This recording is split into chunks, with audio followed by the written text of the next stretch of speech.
Поранешниот градоначалник на Валандово Чуриновски постапката за Казандол ја водел нетранспарентно и ја лажал јавноста. Дал позитивно мислење да се подига родарскиот комплекс Казандол, а потоа имало јавна расправа за да се слушне мислењето на валандовчани за овој проект.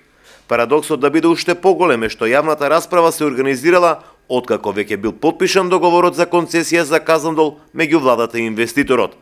Вака денеска на пресконференција соопшти првиот човек на општината Перо Костадинов, кој се сомнева дека е прекршена целата постапка околу добивањето на позитивните мислења од општината, но и постапката за склучување договори за концесии за овој комплекс. Позитивното мислење од градоначалникот на општината е дадено на 22 декември 2014-та. На 27 февруари 2015-та е потпишан договорот за концесија за Казандол меѓу владата и инвеститорот. А она што изненадува е што дури на 30 март 2015-та е организирана јавна расправа на која граѓаните, еколошките организации јавно се спротивуваат на идејата општината да даде позитивно мислење кое претходно било дадено.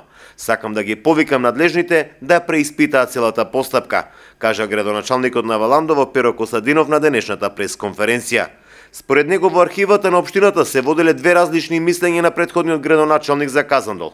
Едно позитивно за надлежните министерства, а едно неутрално пред јавноста во Валандово, со што истакна Костадинов дека целата постапка била нетранспарентна пред граѓаните и воопшто не ги добивале потребните и вистински информации во тој период.